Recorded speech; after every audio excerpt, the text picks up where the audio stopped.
Hello, Gnomes team, parents, and students. It's Mr. H here with a September 11th social studies update. Today we did take a few moments, a pause for just a little bit of our talk about history and talk a little bit about September 11th, and told a few stories and got a couple of people the opportunity to share if they were interested in doing that. But I did challenge them to talk to you, parents, this evening, to get their stories from you, to hear where you were and what you were doing 14 years ago. So we did spend just a little bit of time with September 11th today, but not a ton of time, and so we'll get back into social studies. So a little bit about what we have been doing and what we will be doing in the future. So far, we have been talking about the early Americans, so we've been talking about migration into the New World and a little bit about how North America was populated, and now we're starting to work a little bit south and start to talk about three major groups that were kind of Mesoamerica and South America in the early part of the world. So we're going to talk a little bit about the Aztec people, and so we did an activity where we talked about the Aztec and looked at where they were coming from and a little bit about who they were. We're working on an assignment we started today where we're doing some archaeological work where they're looking at pictures like this and then trying to match it with a caption that looks like this, and then once they've got it matched correctly, then they do a little vocabulary work with reading this. And this is all about a neighborhood in Mexico City that was excavated after a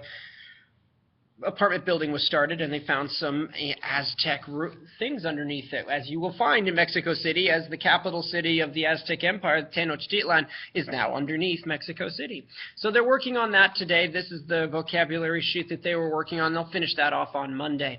After we're finished with the Aztec on Monday, then we are going to introduce them to the Maya people, or the Mayan people.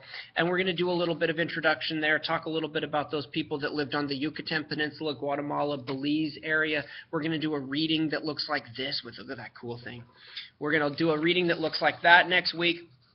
When we're finished with the Maya, which will take us 2 or 3 days, then we're going to finish our final group into South America, into the Andes Mountains, and we're going to talk about the Inca people, lived in South America along the western coast there, what is now the Andes Mountains of Peru and Ecuador and Chile, a little bit of Bolivia as well. We're going to do something with, I hope, if everything works out well, the Google Classroom. And this activity, rather than reading it on paper, which is not very good because you can't really get a good view of the pictures, you need some color for this, we're going to do this reading on Google Classroom next week. And so that's something that I'm going to try for the first time. I know that Mr. Farrader's done a little bit with it, and Ms. Barrow's starting to do some things with it as well. And I need to get in on the party. So we're going to try some Google Classroom stuff next week as well. Next week, we're going to make a passport. The passport that we're going to make, it will look something like this. They'll have a chance to put their picture in, fill in their information if they want to, and then it'll have in it some blank pages, and we are going to use the passport for reflection on our assessments. So as we get close to the end of our unit on the early Americas, as we finish the Inca, we're going to do a kind of combination project where we take a look at the Maya, the Aztec, and the Inca, how they were similar, how they were different, those types of things. And then we're going to have a test. So the test will be right close to the end of our quarter. And we'll use this passport as a reflection tool. How did I do? What did I get well? What did I not get well? And if they get everything, do a good job, get a stamp in their passport. So we'll get that done and be close to the end of the quarter and track out, which is kind of exciting. This right here is the pile of work that came in late to me as I put up a list of students that hadn't finished assignments on my board.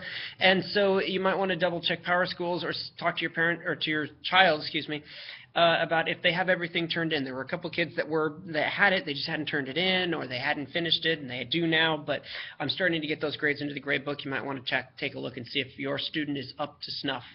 Now, one other kind of interesting thing as I let you go this weekend, this author right here, her name is Ingrid Law. She wrote a book called Savvy a couple of years ago. You'll notice that it's got a sticker on it for a Newbery Honor Award from a few years back.